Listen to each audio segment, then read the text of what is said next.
tarde. Oi, Cris. Boa tarde a Bom dia, todos. Diego. Tudo bem? Tudo bem, Diego? Tudo ótimo. Vamos lá, pessoal. Então, a gente vai dar início, né? Nós teremos aí uma conversa com o doutor Diego. O doutor Diego vai conversar um pouquinho do balanço jurídico desses 90 dias e também do que vem ainda pela frente, né, doutor Diego? Hoje tivemos a reunião da federação e toda vez que a gente faz a reunião da federação, a gente fica um pouco mais preocupado, né? Um pouco mais reticente com algumas coisas que estão acontecendo no país inteiro. Quero agradecer, né, a todos os associados do Cinep Paraná e dizer que a gente está junto aí nessa grande luta.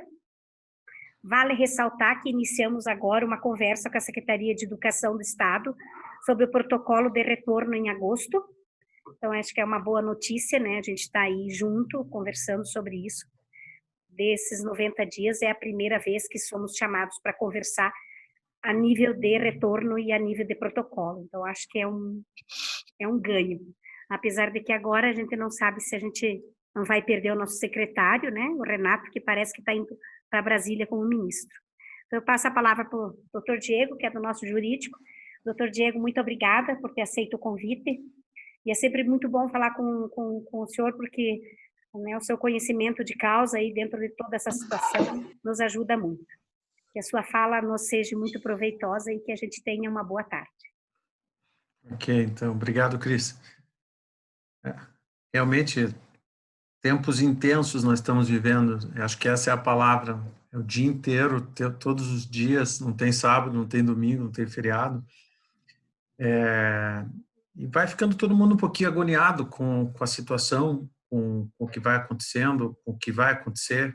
Então, a professora Cris me pediu que eu fizesse um apanhado das coisas e principalmente ouça vocês, até só para a gente esclarecer desde o início. A ideia é que eu vou fazer um apanhado, mas é o espaço que a gente também abre para que a gente possa fazer perguntas e respostas, para que a gente possa ir sanando dúvidas, porque outra coisa, aliás, a primeira coisa que eu tenho a dizer para vocês sobre o que está acontecendo hoje é uma monstruosidade, mas é bom que isso aconteça porque nós vamos sair muito mais sólidos depois. É uma monstruosidade a capacidade que a tecnologia tem de causar desinformação e de promover informação para as pessoas. Eu só ia pedir que o pessoal fechasse o microfone aí quando for falar, daí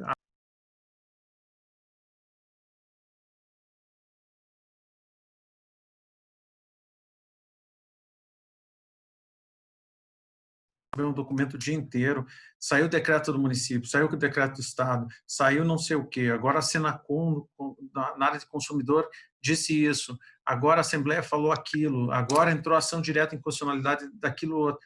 Então, é o dia inteiro uma movimentação de informação e que, sendo muito honesto com vocês, se nós que somos profissionais da área já temos uma gigantesca dificuldade de compilar essas informações, digerir essas informações e promover uma informação segura para vocês, imagine a gente tentando, quem não é da área, fazer isso. Né? Seria a mesma coisa que se eu tentasse começar a realmente querer entender se a cloriquina funciona, se a xilocaína funciona, sei lá. Eu não me julgo absolutamente capacitado para isso. Tá? Então, a gente está numa situação realmente um pouco refém de informações e, por isso, a primeira coisa que eu vou dizer para vocês que a gente deve continuar fazendo é ouvindo a entidade que você confia. Porque, realmente, a gente, pelo Cinep, pela FENEP, e creio que e nos outros estados, como eu coordeno o Colégio Nacional dos Advogados da escola privada, isso é feito dessa maneira, a gente tem tentado filtrar e devolver a informação com a melhor qualidade possível, porque senão realmente vira uma bagunça. Então vamos lá, vamos começar a fazer um pequeno balanço da nossa bagunça. Eu vou começar pela parte mais conhecida, que é a parte trabalhista, nesse primeiro momento, que foi onde a coisa bateu. Veja, nós tivemos que, de uma hora para outra, fechar a escola. Depois, foi isso que aconteceu, nós fechamos a escola. Depois começou aquele movimento, tá, mas eu acho que dá para fazer algumas coisas dentro, desde que eu não atenda o aluno. Então, esse movimento de o que eu faço com os profissionais e como é que fica com o meu calendário e como é que eu faço com os pagamentos, foi aquele primeiro momento nosso, tá? E que acabou sendo arrumado um pouco com a edição da medida provisória 927 e depois com a medida provisória 936. Só para lembrá-los, a 927 é aquela que possibilitou o ajuste de banco de horas especial. Ele é bem especial mesmo, ele possibilita que você aglomere as horas, aglutine as horas que você não está usando nesse período de pandemia até o final da pandemia e possa compensá-las até 18 meses depois da pandemia. Tá? Então, só para lembrar, e essa medida provisória 927 é a medida provisória do home office também. Tá? Então, essa medida provisória conjugada com a 936, que foi aquela que possibilitou a redução e a suspensão dos contratos, deu uma ajustada na casa naqueles primeiros momentos que a gente teve. Em que pé estamos com isso? Isso é importante também que já colocar para vocês, porque a 927 é de 23 de março e a 936 é 1º de abril. E não era mentira, ainda bem. Só que começaram a ter alguns desencontros, porque nós já estamos aniversariando os 3 meses disso. Da 927, a gente aniversaria hoje, 3 meses dela, e a outra daqui a pouquinho. Então, tem surgido perguntas, porque medidas provisórias, elas têm esse nome exatamente porque elas valem até que o Congresso vote essas medidas. E tem saído a seguinte pergunta, tá, mas e elas não foram prorrogadas? Não, elas não foram prorrogadas. O que foi prorrogado foi o prazo que o Congresso tinha para terminar a votação. O Congresso tem 60 dias depois que se emite uma medida provisória para votar e decidir se vai virar lei ou não vai virar lei. Se não for votado, cai. Ah, mas e se não votar em 60? Aí tem um dispositivo que diz que pode prorrogar por mais 60, por isso que o prazo acaba sendo 120 dias. Nós ainda estamos dentro desse prazo, tá? E em que pé elas estão? A 936, ela foi alterada um pouco na Câmara, depois ela foi mantida com alguns vetos, mas mantida no Senado, e agora está aguardando a sanção do presidente. Então, em relação à 936, que é das reduções e das suspensões, né, não vou entrar no detalhamento gigantesco, porque ela é uma medida provisória cheia de detalhes, mas os 2 pontos principais, que são as dúvidas que estão no ar, são: mudou as faixas salariais, mudou alguma situação em relação aos acordos que eu posso ou não posso fazer? Como é que ficam os meus acordos que eu já fiz? Porque se eu fiz acordos, digamos, com alguém que tem uma faixa de salário de R$ 2.500 e essa medida provisória ela alterou de 3.000 e pouco para 2.000 e pouco a faixa de salários em que eu posso fazer acordos individuais com os meus empregados, tá? Então, tem surgido essa pergunta, como é que fica isso? Então, primeira resposta, os acordos que já foram firmados antes, né, eles não são alterados por absolutamente nada que ocorra na conversão da medida provisória em lei. Tá? Então, aqueles acordos são ato jurídico perfeito, esse é o nome que a gente dá, eles já ocorreram. Os efeitos deles é que estão se prorrogando, mas eles já ocorreram. Os novos acordos que sejam feitos após a promulgação da lei, aí sim, esses novos acordos terão que seguir as regras da lei que o presidente está para promulgar. Tá? Então, as 2 principais alterações que estavam sendo esperadas, uma é que foi reduzida a faixa, de 3 e pouco para 2 e pouco. Tá? No Paraná, em específico, isso não vai alterar muito as nossas condições de fazer esse acordo, né? Eu digo não vai alterar muito porque vai alterar a depender da região. Nós fizemos acordos, por quê? Porque essa medida provisória, tanto a medida provisória quanto a lei que vem aí, elas dizem que por acordo ou por convenção coletiva você pode fazer alguns ajustes, inclusive das faixas. Então, nós já fizemos um acordo com o SAIPAR e já fizemos um acordo com o Simpropar. Então, nesse espectro de professores abrangidos pelo Simpropar e auxiliares abrangidos pelo SAIPAR, esses não mudam absolutamente nada em relação às faixas, porque nós já fizemos acordo coletivo, convenção coletiva, autorizando que o acordo seja feito independentemente da faixa, ok? Então, isso eu digo assim porque vale para nós, tá? Para outras, para nós, que eu quero dizer, os que estão embaixo disso. Em algumas regiões do Paraná, essa convenção não se aplica. Então, nessas regiões, a gente vai ter que revisar. E a segunda alteração que estava sendo muito esperada era a eventual prorrogação dos prazos. Nós tínhamos a seguinte circunstância: o acordo poderia ocorrer por um prazo total de 90 dias. Esse era o total que o governo ia pagar. É basicamente como se ele dissesse: eu vou pagar 3 meses, você escolhe o que você quer fazer e quando você quer fazer, tá bom? Então, você pode fazer 3 meses de acordo que eu banco o teu acordo. Mas, na lei, na medida provisória, aliás, dizia nos 60 dias se for suspensão e 90 dias se for redução. E agora esse mês, começaram a chover perguntas nesse sentido. Muita gente fez a suspensão do contrato por 60 dias, e a pergunta tradicional é: doutor, e agora que passou esses 60, o que eu faço? Posso fazer 30 de redução? Pode, sem problema nenhum. E se eu tinha feito 60 de redução, eu posso fazer 30 de suspensão? Pode. Tá? Então, esses dois fatores conjugados, desde que o prazo de pagamentos para o governo seja no máximo de 90 dias, você pode fazer à vontade. Na conversão da medida provisória em lei, se esperava que esse prazo fosse ampliado. Se esperava assim: puxa, mais um mês, mais 2 meses, mais 3 meses. E na negociação com o governo, até foi pedido do ministro Paulo Guedes, ele disse: não prorrogue.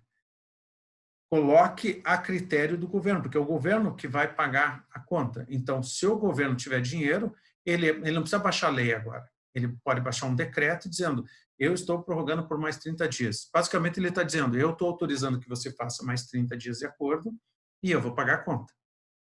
Então, esta medida provisória 936, que foi convertida em lei agora, está dando essa prerrogativa para o governo, basicamente para o Ministério da Economia. Se ele achar que tem dinheiro em caixa e se ele quiser fazer isso, ele pode prorrogar.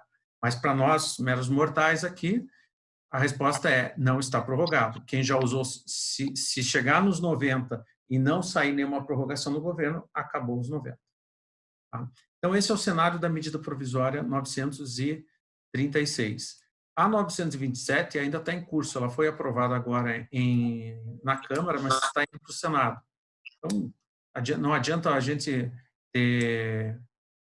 tecer muitas considerações em cima disso, a não ser a de que o essencial da medida provisória foi mantido.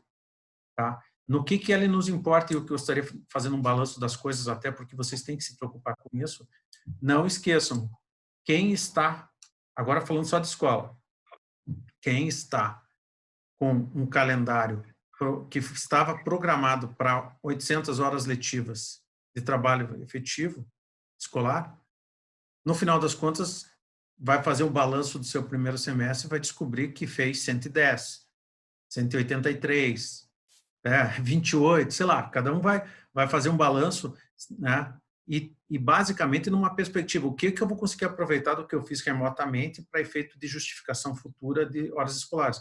Porque eu avisei em vários outros encontros que nós já tivemos, e eu tenho dito isso sistematicamente: em algum momento nós vamos ter que prestar contas aos órgãos de controle sobre o que a gente fez. Cada um escolheu: eu vou fazer trabalho remoto, eu vou fazer videoaula, eu vou fazer trabalho dirigido, eu vou fazer não sei o quê. Cada um escolheu a sua matriz de como que ela ia promover o ensino de forma remota. Mas, em algum momento, quando nós trabalhamos junto ao Conselho Estadual de Educação, e o Conselho, mais ou menos, acabou acatando as nossas sugestões, no sentido de que deixasse aberto às escolas para que elas fizessem a parte delas, que é ensinar, né? Que elas escolhessem a modalidade que iam adotar para efeito do ensino-aprendizagem, mas que depois explicassem como é que foi essa história. Por isso que eu já tinha dito, e vou repetir: qualquer coisa que vocês tenham feito e que vocês queiram aproveitar como trabalho efetivo escolar naquelas horas, tem que ter algum link, alguma justificação com o seu projeto pedagógico e com o projeto de aula que você tinha para para 2020. Não pode ser uma invencionice e tudo, tem que estar conectado. E essa conexão você vai ter que demonstrar depois. Ok? Então, essa medida provisória, trabalhista ainda, ela está conectada com esse assunto. Ela nos possibilita que nós readequemos o calendário escolar. Isso não está escrito na medida provisória, porque a medida provisória 927 não foi feita para a escola, foi feita para todo mundo. Mas, para nós, ela é a ferramenta por excelência que nos possibilita readequar o calendário. Pegar horas que nós não estamos trabalhando, de repente, num período, estocá-las em banco de horas para usar num segundo momento, quando a gente precisa chamar os profissionais para fazer esse trabalho. Ou seja, quando voltar ao trabalho presencial e você quiser exigir essas horas, você vai precisar ter estocado essas horas. E se não estocou, vai ter que pagar de uma outra fonte, vai ter que pagar do próprio bolso, não vai poder compensar. Então, um balanço é importante, um momento de reflexão verifiquem se vocês fizeram essa lição de casa, porque ela é importante. Nós já passamos vários meses sobre isso e seria ruim constatar que, eventualmente, você não fez essa lição de casa. Você não estocou as horas, você não documentou essas horas, você não tem nada, você não tem acordo com o profissional, porque a medida provisória exige que você tenha um acordo com cada profissional. Inclusive, ela flexibilizou esse acordo, não precisa nem ser no papel, com a assinatura dele, pode ser através de meios eletrônicos. Então, tem que ter essa documentação de composição com os profissionais. Outra coisa da medida provisória 927, que também é muito importante, e que para o segundo semestre, já conectando com um outro assunto que eu tenho falado bastante em nível nacional, é a discussão do ensino híbrido. Então, quando a gente fala de home office, de trabalho à distância e tudo mais, quando a medida provisória 927, ela possibilitou que você deslocasse os profissionais para casa, para que eles trabalhassem de casa, ou, sei lá, não presencialmente dentro da escola, mas ela disse, regulamente isso. Tá? E esse regulamento, ele valeu para este momento de primeiro semestre, provavelmente cada um de vocês adotou com maior extensão, menor extensão, algum tipo de regulamentação, faça assim, faça assado, me mande assim, me mande assado. Ou seja, vocês estabeleceram a dinâmica de como isso ia funcionar, mas já seria bom começar a pensar, já que estamos falando em balanço e perspectivas, seria muito interessante pensar como que você pretende fazer isso no segundo semestre. Tá? Porque no protocolo de retorno que a gente escreveu para a FENEP, que foi divulgado nacionalmente, que aqui o SINEP reproduziu, e que agora vai sair a versão ajustada desse protocolo, lançado no dia 3 de julho, já está todo mundo convidado aqui. Nós vamos fazer o Congresso Nacional do Retorno às Aulas, patrocinado pela FENEP. Né? Já temos milhares de inscritos, mas queremos chegar em 10 mil. E nessa data nós vamos apresentar os meandros do protocolo de retorno, quando ele for possível, mas ele tem um monte de detalhes que nós não podemos esquecer. Tá? Tem o sanitário, que eu já vou falar um pouquinho, mas tem principalmente o jurídico e o educacional. Tem que se preocupar com isso. Hoje a gente está com todo mundo em casa, os alunos estão em casa, os professores estão em casa, sei lá, os diretores estão em casa, alguns estão na escola, mas a gente fica batendo na porta e dizendo, vamos voltar, vamos abrir. Não sei quem que me falou isso brincando, e vai que eles concordam. E vai que eles dizem, abre amanhã. Nós estamos prontos para abrir amanhã? Né? Eu te digo, não está pronto, ninguém está pronto para abrir amanhã. Então, eu venho alertando isso faz tempo, então, né, como eu estou nesse primeiro momento da abordagem, estou falando da questão trabalhista, já é momento de se pensar como é que você vai trabalhar com esses profissionais. Tá? Já é hora de pensar se eu vou trabalhar com ele parte em casa, parte na escola. Não, ele vai para a escola, mas o aluno vai ter um momento, parte dentro, parte fora. Então, tem que pensar nisso. Como eu estou falando do bloco trabalhista da conversa, essa medida provisória 927, né, você vai ter que fazer pequenos ajustes nesse documento. E, na verdade, tem que ler. Vai que você já fez um documento mais amplo, mas é esse documento que vai te respaldar juridicamente no trato com os professores nesse segundo momento. Porque será um segundo momento. No primeiro momento, ele ia para a escola e dava aula. Ou ele ia para a escola e limpava a escola. Ele ia para a escola e fazia a coordenação. No segundo momento da pandemia, agora ele está em casa fazendo isso. Mas vai ter esse terceiro momento em que você tem que pensar qual é o arranjo trabalhista que eu vou ter com ele. Então, pensem o arranjo, porque vocês vão ter que promover um documento para isso. Então, essa medida provisória 927 que também te respalda nesse rearranjo, nesse aditamento que você vai precisar fazer a partir do retorno. Existe, em comunhão com tudo isso, existe uma outra medida provisória que foi editada, que é a 934, e a medida provisória 934 é aquela que fala sobre o calendário escolar.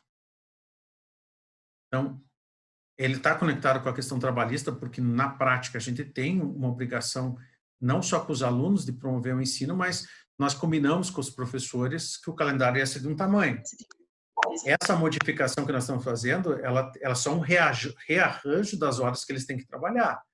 Então, essa 934, ela é conectada com a 927, ela diz exatamente isso. As 800 horas que eu tinha comprometido, por exemplo, com o meu professor, eu só tenho que reorganizá-las no meu calendário, mas eu tenho que contar para o professor como é que vai ser.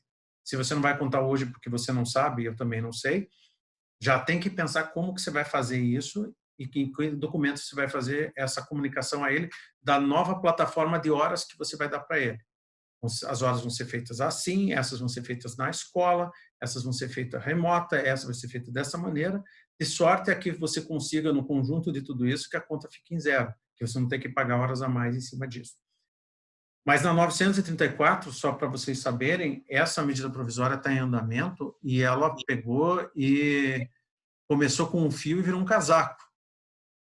Então, ela tinha 2 parágrafos falando exclusivamente sobre o assunto flexibilização dos 200 dias, e hoje ela tem já 6 páginas, falando de tudo, falando de Enem, de FIES, do homeschooling, falando de tudo.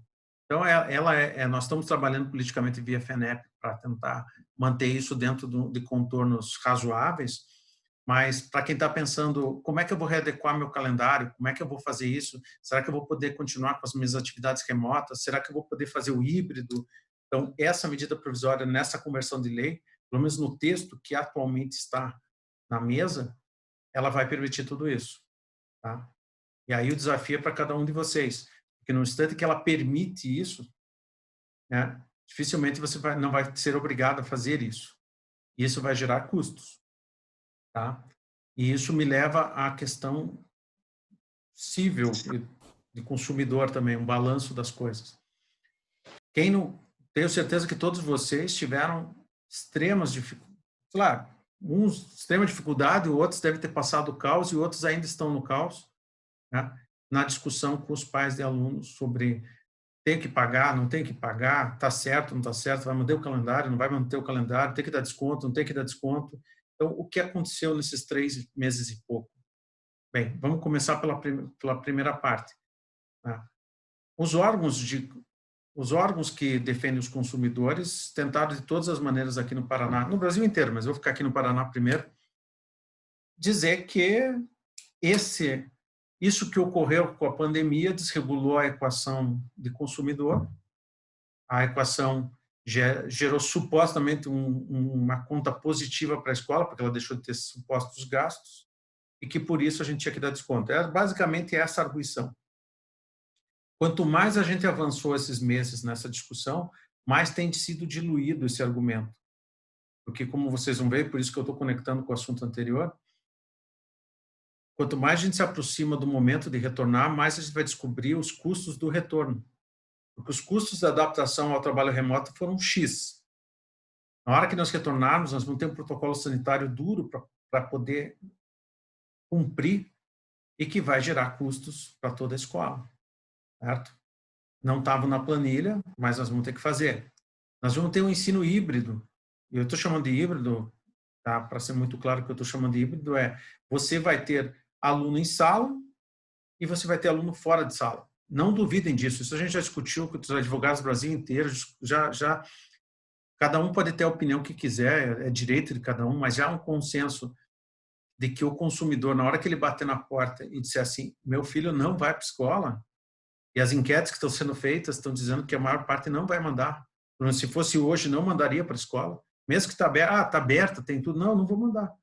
Então, a gente vai ter que saber lidar com isso, porque em questões de consumidor, eles pediram que a gente fizesse o serviço, a hora que a gente puder fazer o serviço, ele vai dizer, eu não vou mandar o filho para a escola. E aí? Nós vamos poder dizer que não vamos dar aula para aquele filho? Não.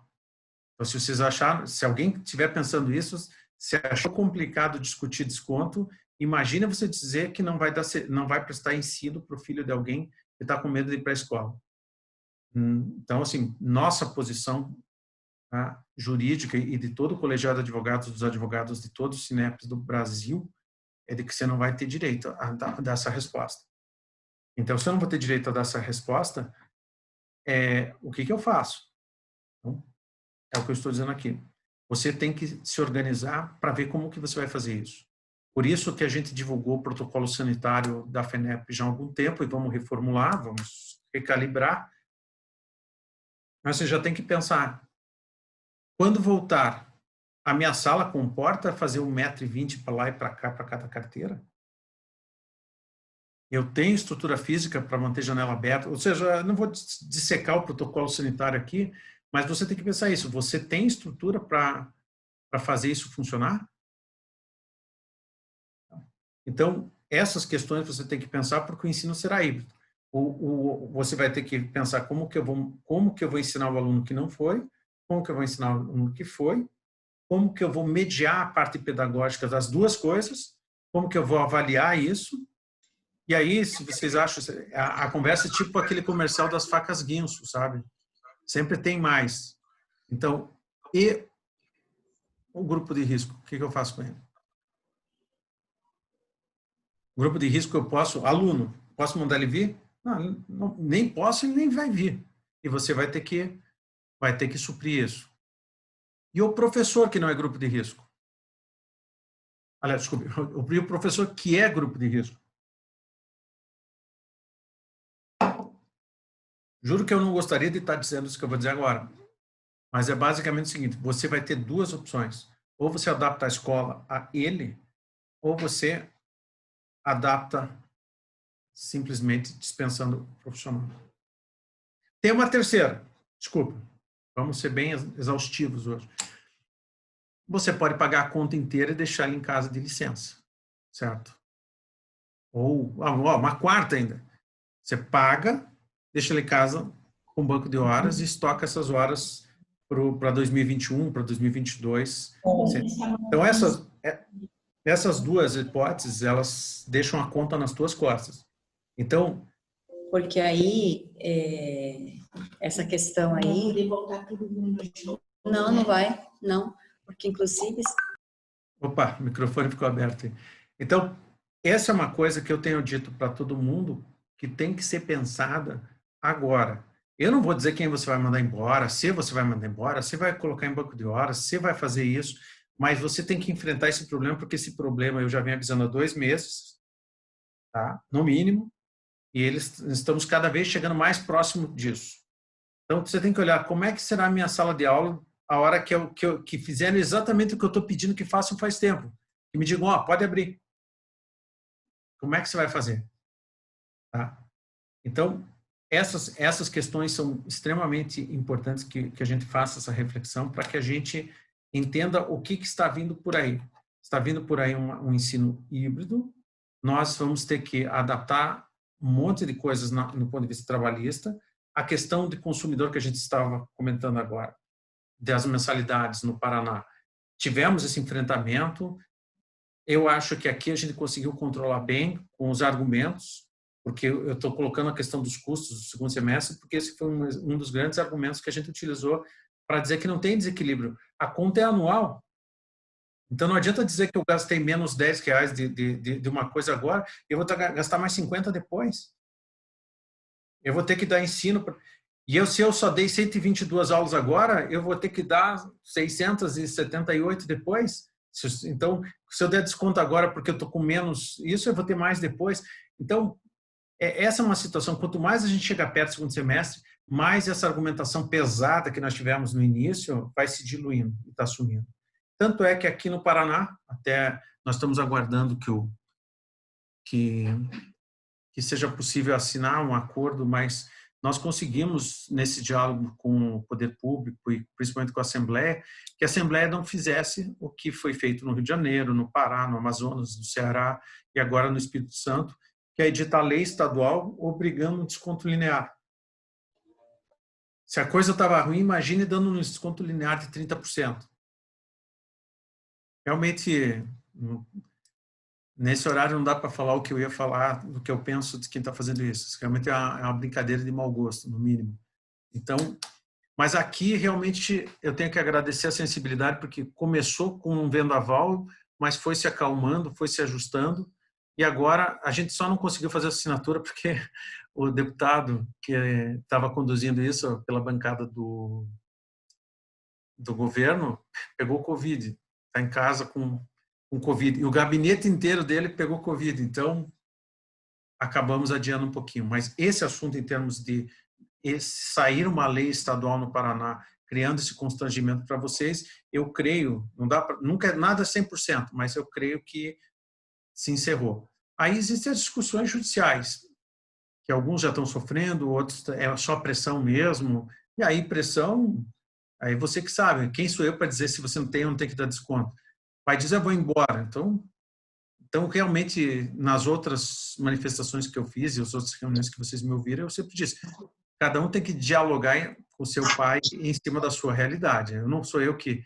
Se você acha que tem que dar desconto porque aquele pai, por isso, por aquilo, então você faz. O que eu sempre tenho criticado, e que foi o que eu acho que eu consegui convencer os deputados, foi desconto linear, sem olhar a situação do aluno, do pai, da família, da escola, da região, do nível de ensino, sabe? É muito inconsequente. Então, isso é o que eu tenho pregado e tenho repetido. Agora, eu nunca disse não dê desconto. Dê desconto se você achar que tem que dar desconto. Isso vale para hoje, inclusive. Tá? Mas essa é a situação que nós temos hoje no Paraná em termos de discussão sobre mensalidades. E para quem achar que isso está ruim, né, nesses estados que eu citei, Pará, Maranhão, Ceará, Espírito Santo e o Rio de Janeiro, eles com leis estaduais, imaginam o caos que não está lá. Tá? Então, simplesmente o caos. Né? Daqui a pouco já estão começando a quebrar algumas escolas, aí vão perguntar por que quebraram. Né? Quebraram porque o pessoal é sem noção. Acha que as escolas têm margem de 30% de lucro, né?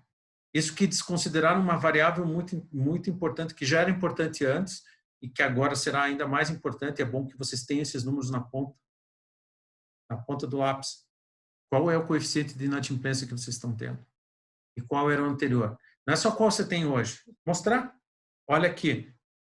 Eu vinha no mês era 5, 10, no ano era 4, 8, 7, né? E agora eu pulei para 20, para 30. Então, como é que eu vou dar desconto se só a minha inadimplência já tirou X% da minha receita?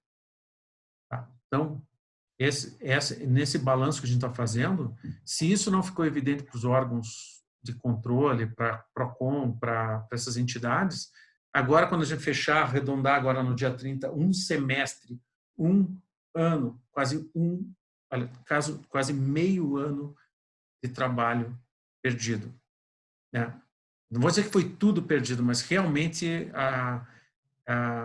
aí é um desabafo meu. A quantidade de projetos e planos que nós tínhamos para esse 2020 era gigantesco, era para ser um ano realmente de retomada, ia ser um troço muito legal. Né? Mas a gente tem que ser forte e ir para frente em cima disso. E isso me leva para a questão educacional. Tá? Como eu falei no início, você tem que adequar o teu projeto pedagógico.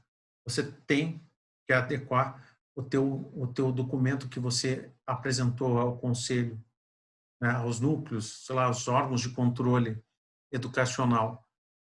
Quer o teu plano de voo 2020, você já tem que começar a escrever o que é que você fez e o que você pretende fazer, para poder basicamente chegar ali na frente e dizer, olha, minhas 800 horas é assim que eu fiz, ou assim que eu pretendo fazer, porque esse documento será exigido. Todo mundo vai ter que, em algum momento, prestar contas aos órgãos públicos. Por enquanto, ninguém está pedindo, porque, na verdade, né, tem tanta coisa para fazer que tá tendo um desconto, mas tenha certeza que a hora que passar, esse desconto acaba. Inclusive, a boa-fé... Doutor Diego, é 60 dias depois que abrir o presencial. Tem que entregar para a secretaria. 60 dias cravado. Sim, mas é que a gente fica com 60 dias assim, os 60 dias é lá na frente. E é o que eu digo, chega assim, abriu, vai abrir dia 5 de julho. E aí, os 60 dias, você vai fazer o quê? Eu sei o pandemônio que foi para montar banco de horas e acordos, imagino que qual é o nível de trabalho que dá você reorganizar o teu projeto de 2020 para que ele feche. Então, que bom. Sei que muita gente já está trabalhando nisso faz tempo, então, tranquilo. Mas quem não está, fica aí a lembrança, porque existe uma coisa que vocês sabem melhor que eu, vocês entendem melhor que eu desse assunto, eu entendo a parte jurídica do assunto, mas nesse instante a parte jurídica do assunto não está sendo aplicada, que é o seguinte, vocês têm que avaliar os alunos. E não necessariamente essa avaliação tem que ser para valer. No nosso documento que vai ser apresentado no dia 3 de julho, vai existir o diagnóstico de retorno, como sugestão. Você tem que fazer um diagnóstico de retorno, como recomendação que foi dada pelo próprio Conselho Nacional de Educação, no parecer que ele editou, né, algumas semanas atrás. Ele não diz que é obrigatório, mas se você quiser validar as coisas que está fazendo, por um lado, e se você quiser ter a mínima noção de se o que você fez teve o mínimo de efetividade sob o ponto de vista educacional, você tem que fazer algum tipo de diagnóstico de retorno para saber o que essas crianças aprenderam, o que foi retido, o que não foi retido, quais foram as deficiências, e fazer isso com o mínimo de metodologia e profissionalismo, que eu sei que vocês têm. Mas não esqueça, na minha sugestão não é que vocês podem, eu acho que vocês devem, com certeza, fazer isso, porque isso esse é o resguardo que vocês vão ter para poder validar a atividade remota. Porque se eu estivesse no conselho, eu faria perguntar, você fez isso, mas isso... Você quer que eu valide que isso que você fez, mas que resultado teve isso que você fez? Não sei. Entenderam? Então, a lógica é essa. Se você quiser que alguém valide o que você fez, você tem que dizer que métrica você usou, que metodologia você usou, né? E o que aconteceu. Tá? Isso eu estou dizendo do ponto de vista de prestação de conta aos outros, mas com prestação de contas a vocês, eu tenho certeza de que isso é absolutamente necessário, até para vocês saberem o que é que precisa fazer para esses alunos para recuperar o tempo perdido. Porque realmente essa mudança, né, se ela já é complexa para um adulto, já formado psicologicamente e tudo mais, você imagine para uma criança. Então, não vou ensinar o padre a rezar a missa, mas esse é um documento absolutamente necessário, diagnóstico de retorno, e seria importante já começar a pensar quais vão ser as metodologias de aplicação daquelas duas variáveis que vocês conhecem bem, que é a avaliação de desempenho e presença. Porque a hora letiva, a hora de trabalho escolar, ela necessita, isso segundo a própria lei, mas o Conselho reforçou isso, só posso considerar a atividade letiva efetiva, trabalho escolar efetivo, se eu exigir a presença do aluno. Na atividade. Se for aula, é aula, se for atividade, é atividade, mas como é que eu me cerquei disso? Certo? Cada um usou seu expediente, mas você vai precisar ter isso na mão, né? Isso para efeito educacional junto aos órgãos de controle e também para o aluno. Eu não estou dizendo o que é para fazer, realmente não tenho opinião formada ainda sobre isso, mas eu tenho certeza que o que disseram que muitas escolas públicas farão está errado. Deixa para lá, ninguém reprova esse ano, passou. Não, estão interpretando errado as palavras das pessoas que já falaram sobre isso e eu sou uma delas. Eu nunca disse isso. Eu disse que tem que ser analisado com muito critério a aplicação da régua antiga no momento atual. Eu não disse que não é para aplicar, que é para passar indistintamente, que é um deixa para lá. Eu só estou dizendo que não dá para pegar a régua pedagógica, né, a régua do ensino-aprendizagem do ano passado, dos outros anos agora. Tá? Então, essa metodologia, essa decisão interna de cada uma das escolas é uma das coisas que eu coloco nas perspectivas próximas, não muito distantes, que vocês têm que fazer em termos educacionais. Para finalizar, então, como disse, esse apanhado, porque eu gostaria de ouvir as perguntas também.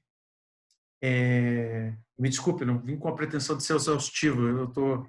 Perguntem à vontade. Eu quis dar um panorama geral para vocês, porque esse primeiro semestre foi cheio, a quantidade de assunto, a quantidade de coisas que nós fizemos, realmente, eu não sei vocês, mas eu tenho certeza que vocês estão mais ou menos como eu, 14 horas por dia em cima, né? Não tem sábado, não tem domingo, a gente não parou para poder dar conta. Porque se a gente parar, o troço desmorona mesmo. Doutor Diego, então, deixa eu fazer uma pergunta. Tá, só deixa eu fechar e avisar do congresso aqui, daí por favor. O que eu ia falar é o seguinte, então, eu mencionei o congresso, nós vamos fazer no dia 3 um congresso, né, em que ele vai ter exatamente essa abordagem, né? Eu vou falar sobre algumas coisas jurídicas, mas vão vir outras pessoas para falar sobre as outras partes do retorno, a parte pedagógica, a parte sanitária, a parte de como alguém que entende realmente de avaliação vai falar sobre a avaliação de desempenho dos mecanismos de aprendizagem, tá? Para ver se funcionou ou não. Então, tem muita gente que entende de cada uma das partes do assunto que virá esse congresso e eu gostaria realmente que todos, se puderem, e estejam lá, né? É isso, professora Cris. Estou à disposição. Tá. Doutor Diego, deixa eu fazer a primeira pergunta, então, antes que alguém faça e daí eu esqueça a minha. Por exemplo, assim, nós vamos voltar no sistema híbrido. Escola, eu posso organizar da maneira como eu acho efetivo, ou o pai terá todos os direitos possíveis e imagináveis? Por exemplo, assim, eu tenho 8 turmas de primeiro ano. Eu posso organizar para que uma professora de primeiro ano possa atender online todos os que ficarem em casa, ou eu preciso efetivamente manter a professora de fevereiro para esse estudante que o pai optar? Porque daí é uma opção do pai, não é mais pandemia, não é mais nada. Ele está optando por ficar em casa, porque a escola está aberta. Eu posso fazer isso? Porque se nós pudéssemos, dentro do processo trabalhista, fazer isso, dentro do processo do contrato da família, fazer isso, facilitaria muito para as escolas isso. Porque daí a escola pegaria uma professora para atender todos do primeiro ano online, uma professora para atender todos do segundo online. Então deixa eu responder já falando de uma outra coisa que eu não tinha falado. Não, é ao contrário. Eu ia falar sim, mas deixa eu colocar mais alguns temperos nisso aí. A primeira coisa, tem que lembrar que nós, e isso eu tenho lembrado para entristecer muito o gestor, mas nós não estamos jogando sozinho. Existem muitos atores neste jogo. Vamos chamar isso de um jogo, mas nós não estamos decidindo as coisas sozinhos. O universo não está à nossa disposição. Então, os pais se movimentam, os alunos se movimentam, o poder público se movimenta, órgãos como o Ministério Público e PROCON se movimentam, o Legislativo se movimenta, então, e os trabalhadores se movimentam. Era nisso que eu ia chegar. Então, pense o seguinte, a resposta que eu te daria hoje é toda e qualquer avaliação e toda e qualquer resposta para qualquer pergunta hoje, ela está em regime de exceção. As interpretações do passado, elas não se aplicam de imediato aqui. Então, qualquer um que diga, no passado eu vi uma decisão, não sei o quê, esqueça. Ele é um ponto de partida, mas ele não necessariamente ele vai se aplicar de imediato aqui. Então, a resposta para a tua pergunta é, se fosse numa situação normal e eu quisesse fazer isso, a resposta seria não. Porque provavelmente eu estou descumprindo meu contrato educacional e, ao mesmo tempo, estou descumprindo a relação trabalhista, porque alguma ponta eu deixei solta. Eu estou acumulando turma, teria que ver a situação, como é que está fazendo, mas em situação normal de temperatura e pressão, a resposta seria não. A resposta hoje, eu te diria que sim. Desde que não haja abusos, a própria readequação dessa equação toda, ela está sendo permitida por várias dessas legislações que eu citei aqui, e exatamente por isso existem 2 movimentos já ocorrendo, já em curso, para impedir que a gente jogue sozinho. Então, aquilo que eu falei da medida provisória 934, que está sendo regulamentada, um dos dispositivos que está lá em discussão, que foi proposto, é que essa readequação de calendário, de estrutura que nós estamos fazendo aqui, ela tenha que ter necessariamente a participação do da comunidade escolar e dos trabalhadores. Lógico, vejam, vou repetir, não está aprovado isso, mas já há proposta, certo? Já está no texto de proposta e conversão de lei de que seja desse jeito, tá? Inclusive, eu tenho uma reunião amanhã com o pessoal das assessorias parlamentares lá em Brasília. Em Brasília é online, né? Para discutir isso. Porque o pessoal perguntou, o senhor vê problemas? A resposta que eu vou dar é, eu vejo. Temos que ver com calma isso. Porque em certas escolas, a criação de um debate, de uma oxigenação, discutindo o calendário, reestruturação de sala e tudo mais, com a comunidade de pais, ela ocorre com maior tranquilidade. Em outras escolas, tenho certeza que é um caos, né? A mesma coisa os trabalhadores. Você monta uma comissão de trabalhadores para discutir isso, né? Em certas escolas, tranquilo. Em outras, é o caos novamente.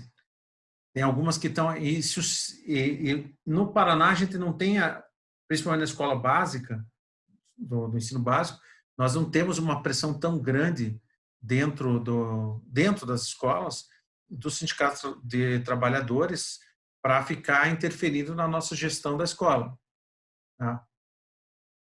No ensino superior já é diferente. Quem tem faculdade aqui em Curitiba sabe que a coisa é diferente, que no ensino superior de Curitiba e região metropolitana. E se a gente vai para outros estados onde eu atuo, tem estado que é horroroso. Nossa, é o caos do caos. Então, é só para a gente dizer que a resposta para a tua pergunta é, neste instante, Cris, se não mudarem a legislação, eu diria que, desde que não se cometa nenhum excesso, porque todo excesso é mal visto. Mas se for um pequeno ajuste, né, e se for dentro do que você falou, o professor que vai fazer não é o mesmo que eu queria, porque eu gostava, a escola rearranjou, e agora quem vai fazer isso vai ser um outro professor, isso, o teu próprio contrato educacional provavelmente diz isso. A maior parte dos contratos já tem cláusulas dizendo que a gestão pedagógica, o ajuste pedagógico é de direção da escola. Então, se for só uma questão pedagógica, a escola tem o direito de fazer isso. Eu sempre disse isso quando tem briga de aluno e você, no ensalamento, bota um vai para a turma A, um vai para a turma B e comunica, olha, nós estamos trocando os alunos de sala, o pai grita, né? Mas eu nunca vi o judiciário dizer que nós não temos essa autonomia para fazer esse tipo de gestão. Então, dentro do razoável, pode. Não sei se isso responde a tua pergunta, Cris. Quem quiser fazer outra pergunta, esse é o momento. Doutor Diego, eu tenho uma pergunta. Eu sou Kelly, sou advogada do Grupo Marista. A minha dúvida, na verdade, é mais uma discussão para saber como que você... Kelly, tu foi minha aluna, não foi? Foi. Tá. Pós-graduação. Que ainda está em via de finalização. Por favor. Oi? Não conta para ninguém o que eu falo lá, hein? Pode deixar, é tudo segredo. Então, provisor, doutor, né? Brincadeira. A dúvida é a seguinte, eu queria saber como que você entende a compatibilidade entre esse tempo de trabalho exclusivamente fora da empresa. Então, assim, hoje eu pratico teletrabalho, sem controle de jornada, porque por uma quantidade de funcionários ele acaba sendo quase que impossível esse controle. Então, a gente optou pelo novo artigo da CLT pós-reforma trabalhista e pela própria MP 927. Mas, como a gente acabou optando por antecipação de férias, suspensão e agora a reorganização do calendário escolar, a gente começa a identificar a necessidade de implementar o banco de horas agora. Então, a pergunta que eu faço é, como que você enxerga eu encerrar o teletrabalho, ou seja, a exclusão no controle de jornada, retornar o controle de jornada, mas 100% fora da empresa, e implementar o banco de horas? Será que não existiria uma possível discussão futura? E, claro, talvez haja, mas assim, claro, pensando em riscos, será que não é muito arriscado pensar que no futuro vai ter uma discussão como que antes? Quais foram as características ambientais que alteraram a impossibilidade de antes ter o controle e hoje não? Muito embora hoje esteja fazendo esse segmento. A pergunta é excelente. Eu, infelizmente, não tive o tempo necessário para publicar um estudo que está quase pronto, né? Está pronto, só que eu não revisei, né? Então, no qual eu esclareço uma dúvida que foi gerada exatamente a partir do que você está colocando, né? E, infelizmente, a minha resposta não é boa, talvez, para vocês, né?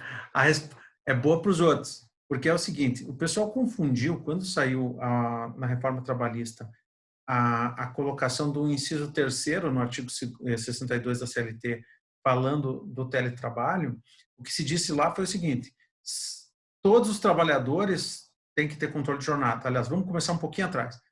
O artigo 74 da CLT diz: todos os trabalhadores têm que ter controle de jornada. Tá? Mas aí ele começa com uma exceção. Quem tiver até menos de 10 funcionários e depois da lei do ano passado, menos de 20 funcionários, pode não ter. Aqui não pode ter. Está autorizado a não ter. Então, essa é a regra geral no Brasil, né? Tem que ter controle, salvo se você tiver, no dia de hoje, menos de 20 funcionários. Esse é o sistema. E aí o artigo 62 começa com as exceções, dizendo, se você for cargo de confiança, nos termos do que se entende por cargo de confiança, você não está submetido ao regime de controle de jornada e nem submetido à obrigação de receber horas extras e tudo mais. Então, você é controlado de uma outra maneira, por resultado, por meta, mas tempo, esse fator tempo de controle não existe. Essa é a primeira exceção. A segunda é trabalho externo não sujeito a controle. E quando se diz isso, aí que entra o grande perigo. Só não pode entender, então não vou dar o cartão ponto e daí então não tem hora extra. Não, o não sujeito a controle significa que não é viável controlar. Não é faticamente, não é possível no plano físico fazer o controle. Tá? É isso que se quer referir lá o artigo 62 nessa parte. E o terceiro que foi colocado lá é o teletrabalho. E aí, nesse trabalho que eu escrevi, trabalho acadêmico que eu escrevi, eu disse o seguinte: olha, não pode esquecer que esta reforma nunca disse que eu não poderia ter trabalho remoto com controle e trabalho remoto sem controle. É uma opção da escola, das empresas. Então, muita gente acreditou no início dizendo assim: se trabalhar remotamente em home office ou num trabalho remoto, não tem controle e aplica o 62.3 da CLT. Na minha opinião, está errada essa interpretação. O que diz lá é que se você não colocar controle, certo?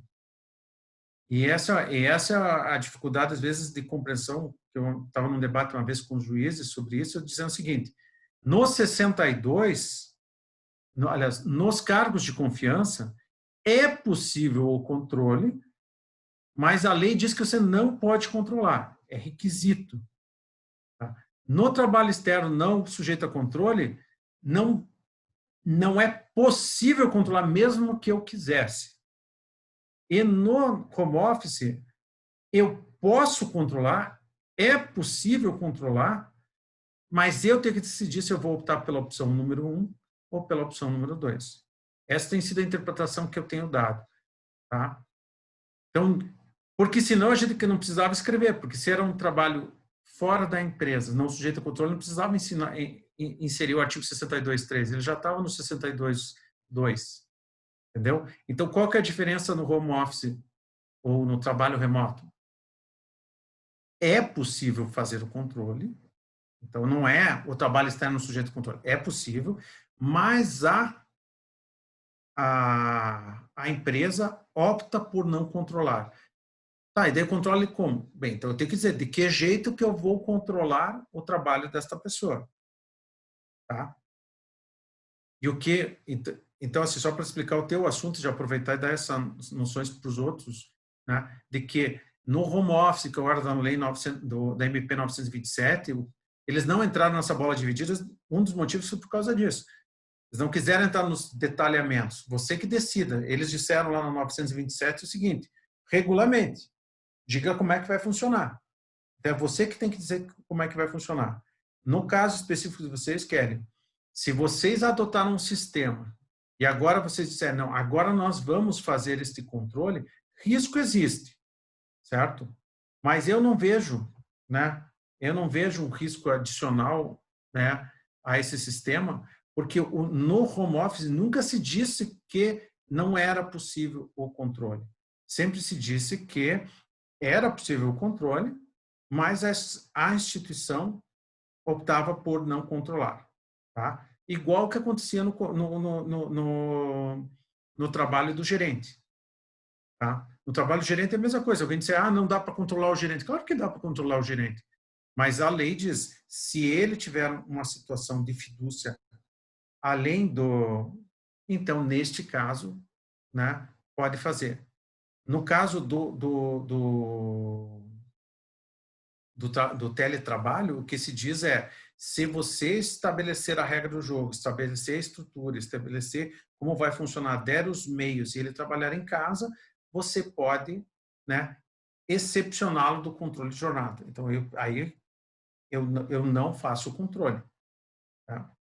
Então, essa foi a ideia construída. E, aliás, na época dos debates no Congresso sobre isso, eu lembro que eu falei no Congresso sobre exatamente isso que eu estou falando para vocês. Tá? Agora, se me perguntar, tem risco? Risco sempre tem.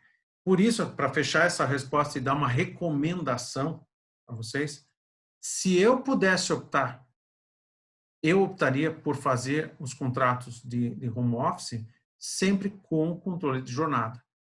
O que você pode estabelecer é com controle de jornada, com ponto por exceção, que é uma novidade do ano passado da Lei de Liberdade Econômica, ou seja, você diz que horários que eles vai estar afetado e a prova de que o trabalho não foi respeitado, né, os horários não foram respeitados, os quantitativos não foram respeitados, inverte, fica para o trabalhador fazer a prova. Né? Porque, na verdade, pela própria formatação do trabalho em escola, dificilmente você consegue fazer, ou na maior parte dos trabalhos você consegue fazer algo que você não esteja numa interação com o profissional. Então é muito menos encheção de saco, muito menos problemático você fixar os horários, estabelecer os meios de controle.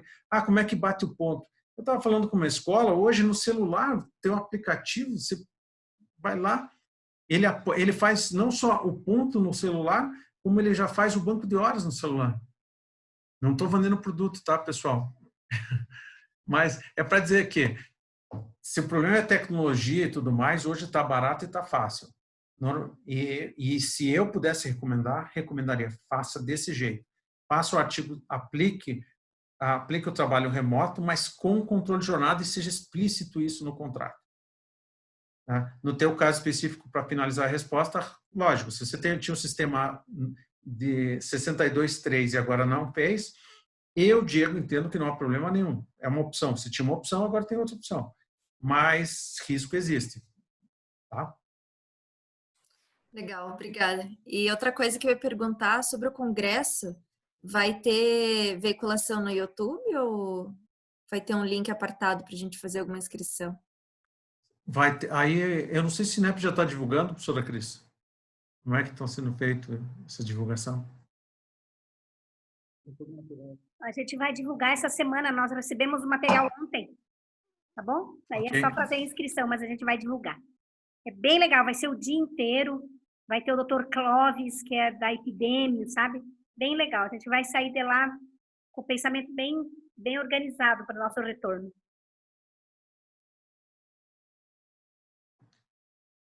Pessoal, dúvidas? Perguntas? Lamentações? Boa tarde, doutor Diego. Eu sou a professora Vanelli aqui de Guaratuba. Está me ouvindo? Tá, né? Estou te ouvindo. Eu até escrevi ali no chat, mas vou perguntar aqui. Doutor Diego, a minha dúvida, talvez eu até já saiba a resposta, mas é uma dúvida da questão jurídica, a minha matriz curricular de ensino médio, ela contempla 1.200 horas anuais, né? Os meus alunos têm aula nos 2 períodos, né? Não a semana toda, mas tem.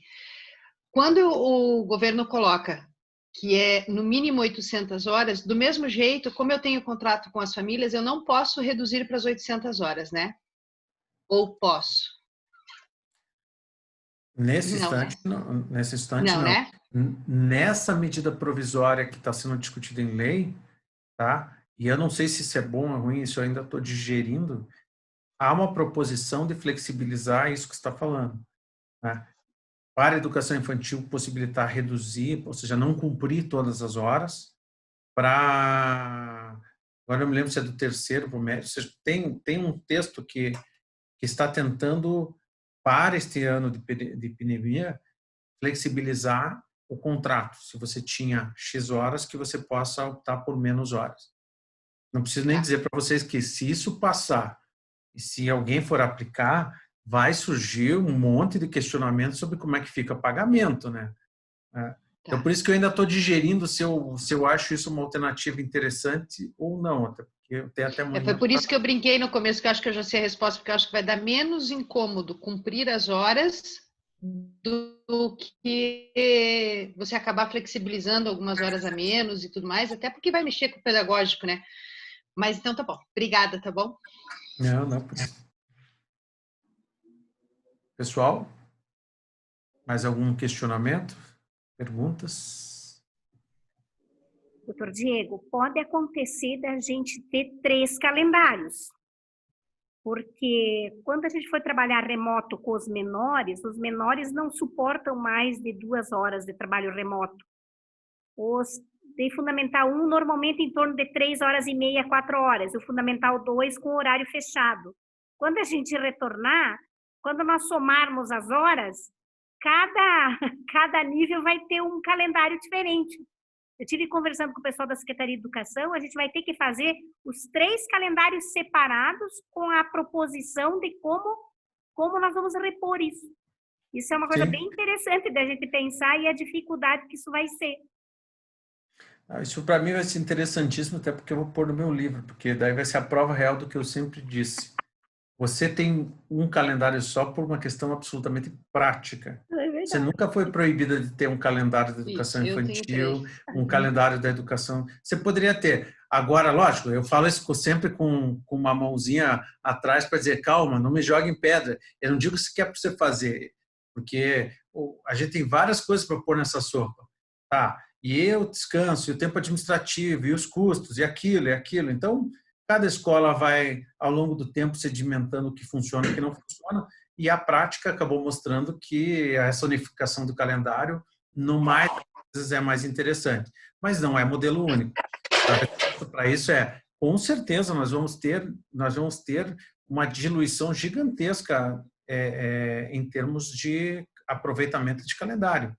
E aí, realmente, quem tem do piso ao teto vai ter... No superior vai ser uma coisa, e nos pequenininhos vai ser outra coisa completamente diferente para ter feito de calendário 2020, de cumprimento do calendário 2020. Tá? Deixa eu aproveitar e dar uma mensagem importante. Eu vi que tem mais uma pergunta, eu vou responder já. Nós já estamos chegando, olha só como é que é o ano, né? Vamos virar para julho, daqui a pouquinho a gente vai fazer... seminário de matrículas, começar a discutir mensalidades. Eu vou dar umas palestras virtuais aí em alguns estados já agendados agora para julho sobre isso, né? Porque o contrato educacional, isso eu só vou lançar isso, eu vou falar um pouco disso no congresso. O documento, contrato de prestação de serviços educacionais que nós tínhamos em 2020, todos eles têm que ser revistos.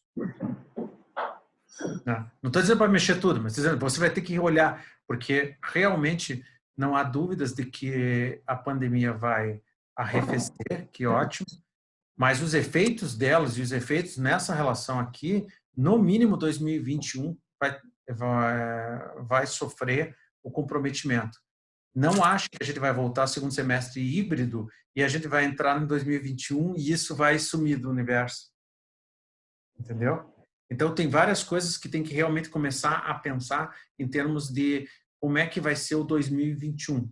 Sei que a gente está pensando hoje, tem que pensar o segundo semestre, que eu cumpri o calendário, mas o contrato educacional de 2021, ele tem que ser do aspecto jurídico, qual vai ser a tua proposta pedagógica de 2021.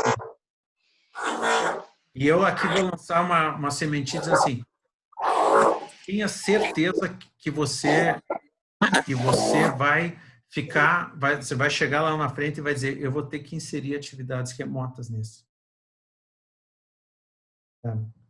Então, isso é só lanço para que todo mundo pense, porque como nós temos essa parte ruim de que, em que pese o contrato seja para 2021, a gente em agosto já começa a falar desse assunto. Então, fica lançado mais um abacaxi para todos nós descascarmos. O projeto pedagógico de 2021 e os contratos de 2021 vão ter que ser realmente recalibrados. Acho que essa é a melhor palavra. Tem uma pergunta aqui me questionando se existe alguma possibilidade de negociar com o Simpropar uma licença não remunerada com ajuda de custo, como algumas empresas estão fazendo. Perdemos muitos alunos infantil, não sei se teremos como manter os profissionais que estão suspensos ou apenas a possibilidade de admitir erro, contratar em 2021. Olha, como eu falei no início, né, o que tinha na prateleira está acabando. Vai depender do governo, essa questão de suspender, reduzir contrato. Nós não levamos à frente ainda nenhuma negociação com o Simpropar, ou com o Saipar, ou com o Simples, ou com os sindicatos sobre isso. A previsão é que a gente entre nessa conversa, nessa negociação agora no mês de julho. Tá? A gente aguardou um pouquinho, porque a gente queria ficar um pouquinho mais próximo do retorno, exatamente para saber o que pedir.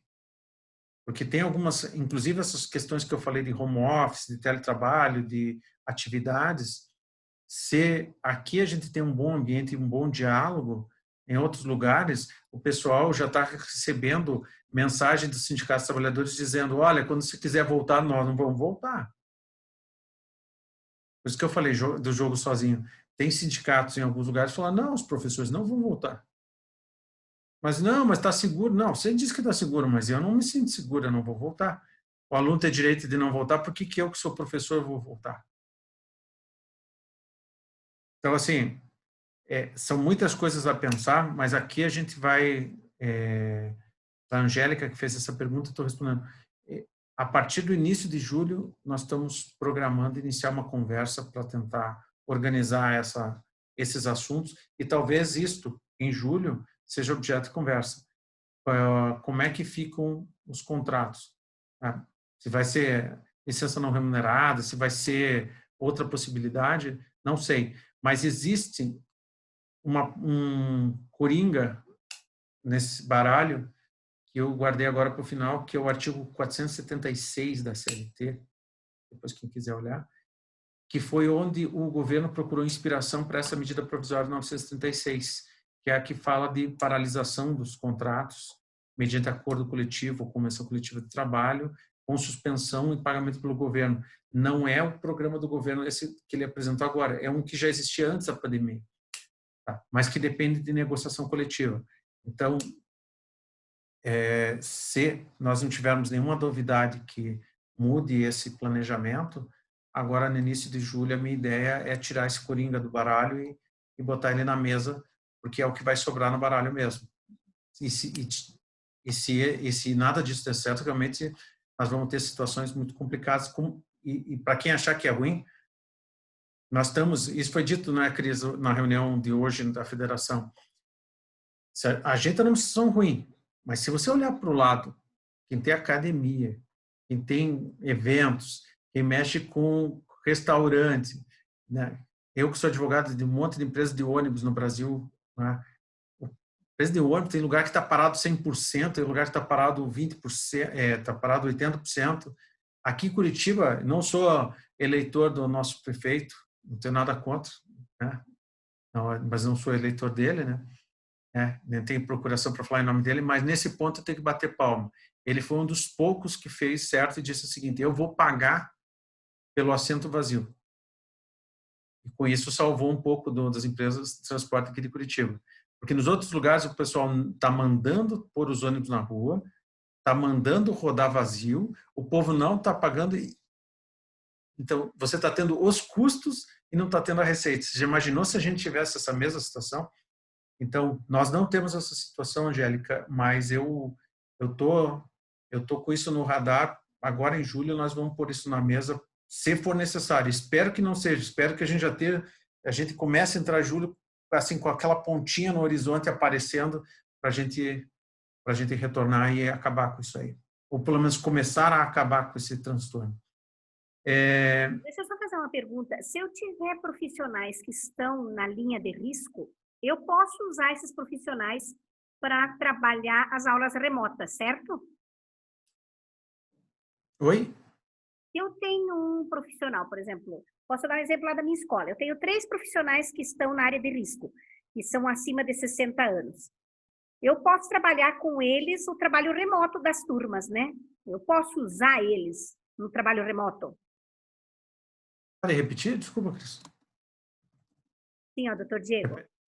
Está me ouvindo? Aham. Eu tenho profissionais na minha escola que vão ficar afastados por serem área de risco, pessoas de risco.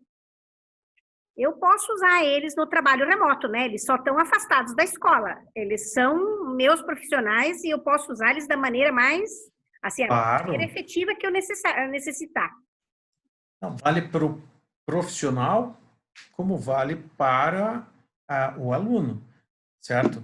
Então, por isso até que a gente diz que vai usar aquele decreto 1044/69, que é o do ensino domiciliar, como uma referência, mas por uma analogia para o aluno. Mas lá ele está doente. Então, tudo tem que ser adaptado, porque ele, além de não estar na escola, ele está doente. Então, ele pode estar incapacitado para realizar certos tipos de atividade. Então, a gente usa como referencial, mas no caso do grupo de risco, ele não tem nenhum problema pessoal, né? Em tese, não tem nenhum problema adicional para fazer o ensino. Então, ele só não pode estar presencialmente lá. E o mesmo vale para o professor ou para outros profissionais, né? Realmente, o único problema ruim que a gente tem agora são os profissionais em que a gente não tem nem como dar trabalho remoto para eles. Então, só de limpeza, só de os cozinha. Então, realmente, quando eu falo que nós temos uma situação ruim, mas apontei para setores que estão ainda pior, né? Mas não quer dizer que o nosso não está cheio de problemas. Aqui estão me perguntando também sobre a Lei Geral de Proteção de Dados. Isso é uma coisa importante.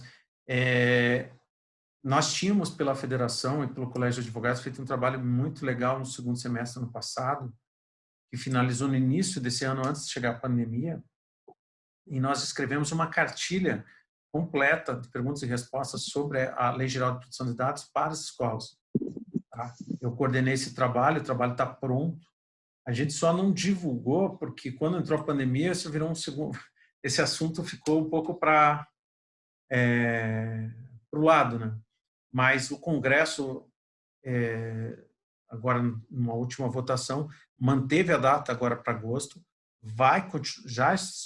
já está em vigor a lei, os efeitos e a obrigatoriedade já entram agora em agosto, agora não esqueci o dia, se é 20, 23, alguma coisa assim, só que a punição só no ano que vem, por eventual descumprimento. Tá?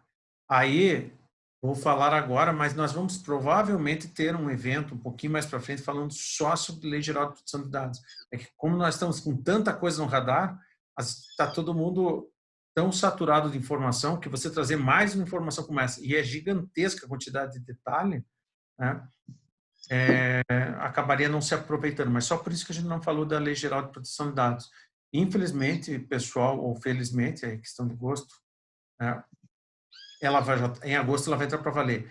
Os órgãos não vão punir, mas não quer dizer que você não é obrigado. Então, se alguém perguntar, tá, mas se não vão punir, então não precisa fazer nada. Não confunda. Lá diz que você não vai receber multas estatais por conta disso. Mas se você violar algum dos direitos que está naquela Lei Geral de Proteção de Dados em relação a um particular, um aluno, uma pessoa, um trabalhador, ele pode promover as ações respectivas pelas indenizações respectivas com base nessa lei, porque ela está em vigor. Tá? A única coisa que está dizendo lá é que o Estado não vai impor multa. Mas ele não está dizendo que a lei não está valendo. Então, eu tive essa pergunta outro dia, quem me fez essa pergunta, sobre, tá, mas se não vão punir, então para que vale? É o contrário, ela está valendo. A única coisa que se diz é que as punições que estão previstas lá que o Estado poderia, inclusive, intervir de uma determinada maneira sintosa por multas milionárias por infrações, esta punição milionária, ela só começa a ocorrer a partir do ano que vem. Ok? Doutor Diego, você falou agora de uma cartilha, desculpe, eu não peguei bem. Ela já foi divulgada ou ela ainda vai ser divulgada para a gente? Não, ela será divulgada. Eu estou dizendo assim, nós terminamos, escrevemos, íamos divulgar, estava previsto o lançamento nacional dessa cartilha dia 25 de março desse ano, num evento que a gente ia ter lá no Matsui Plaza, em São Paulo. Isso que eu disse, muitas perspectivas e virou tudo purpurina, né? Mas não, a gente vai lançar essa cartilha provavelmente agora no mês de julho, tá? Mas estamos tentando ver em qual o melhor momento para apresentar isso, ok? Mas ela vai ser divulgada assim.